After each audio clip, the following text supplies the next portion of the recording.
माझ्या मैत्रिणींनो, सुगरण पाककलामध्ये तुमचे मनःपूर्वक स्वागत आहे. तर आज आपण बनवणार आहोत मालपोहे. त्याच्यासाठी लागणारे साहित्य आहे: एक मोठी वाटी गव्हाचं पीठ घेतलेलं आहे, एक अर्धा वाटी गूळ घेतलेला आहे, चिमूटभर मीठ, चिमूटभर बेकिंग पावडर आणि एक छोटी वाटी रवा घेतलेला आहे आणि एक मोठी वाटी दूध घेतलेलं आहे. हे सगळं आता आपण एकत्र करून घेऊया, मिक्स करून घेऊया एकत्र एका भांड्यामध्ये. त्याच्यासाठी मी हे मिक्सरचं भांडं वापरले आहे. त्याच्यामध्येच मी सगळं एकत्र करून घेणार आहे, जेणेकरून गाठी पडायला नको म्हणून. हे आता आपण मिक्सरमध्ये सगळं घातलेलं आहे. जेवढं मी आता तुम्हाला सांगितलं तेवढं सारण. आता हे मिक्सरला आपण एकदम बारीक वाटून घेऊया. तर बघू शकता तुम्ही, मी अशा प्रकारे एकदम बारीक करून घेतलेलं आहे. एवढेच जाड ठेवायचं आहे, एकदम पातळ पण नाही करायचं आहे. बघा, एक रिबीन टाईप पडतंय. हे आता आपण एका भांड्यात ह्या काढून घेऊया.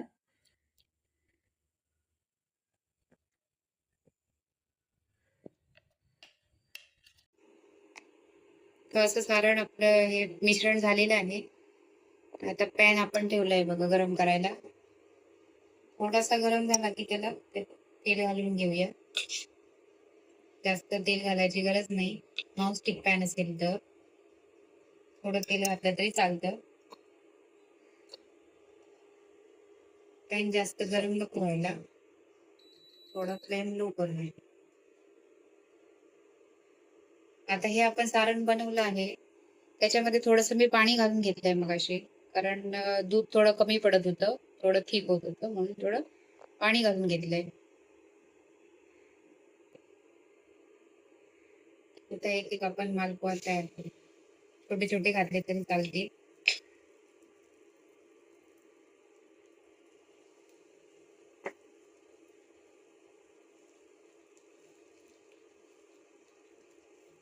थोडं पसरवून घ्यायचं आणि त्याच्यावर आता आपण एक झाकण लावून ठेवूया. आता झाकण काढून घेतलंय बघा. असं थोडं थोडं सुकत आलेलं आहे. थोडस तेल घालून घेऊया वर थोडस. आता हे सावकाश परतून घ्यायचं. बघू शकता तुम्ही किती सुंदर कलर आलेला आहे, वास पण खूप छान सुटलाय.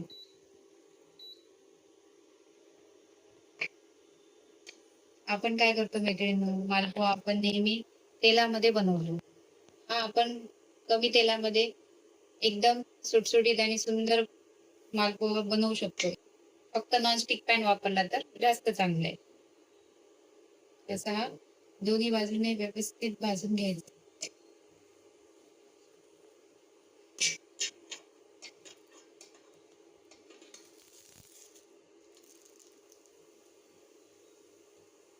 बघा किती सुंदर कलर आलाय आणि फुगतोय पण तो. छान कलर आलाय, वास पण खूप मस्त सुटलाय. गोड मैत्रिणीनं तुम्हाला कमी जास्त प्रमाणात तुम्ही करू शकता, जसं तुम्हाला आवडतं तसं. आता याच्यावर झाकण ठेवायची काही गरज नाही. असंच आपण आता व्यवस्थित भाजून घेऊया, दाबून दाबून भाजायचं, म्हणजे सगळ्या बाजूने व्यवस्थित भाजला जातो.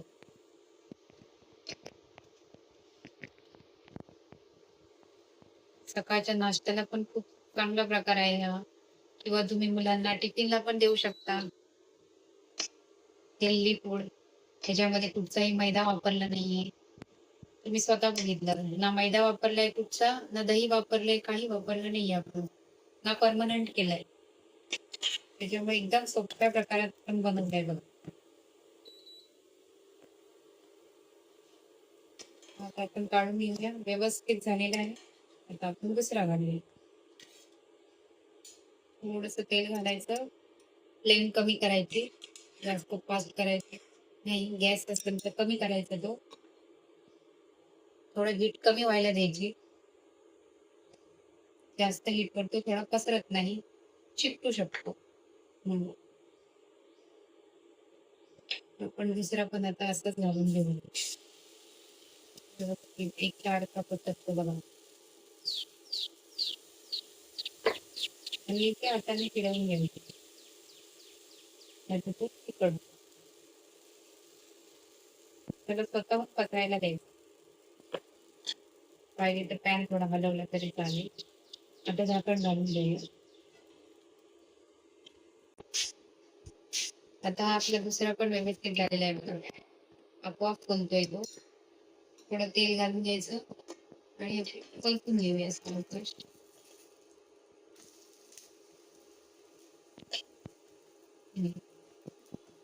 आता एकसारखा भाजला की वासही छान येतो आणि लागतोय खूप छान. पाहिजे तर थोडंसं तेल लावून घेऊ शकतो.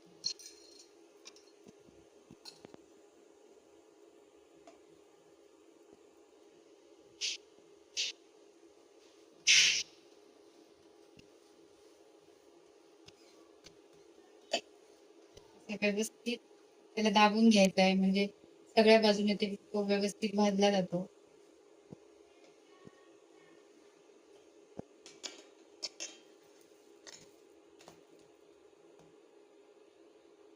लाल सूप करून कलर आलेला आहे बघा.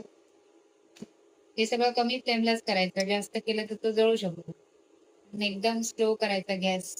मंद गॅसवरच ते सगळं करायचंय. आता आपण काढून घेऊया. अशा प्रकारे आम्ही हे सगळे करून घेतो. तर अशा प्रकारे झटपट लवकरात लवकर तयार होणारे मालपोहे आपले तयार आहेत. तर आम्ही याला मालपोहे म्हणतो. तुम्ही याला काय म्हणता नक्की सांगा कमेंट करून. आणि तुम्ही देखील ट्राय करून बघा. ही रेसिपी तुम्हाला नक्की आवडेल. तर मला सबस्क्राईब आणि लाईक करा. धन्यवाद.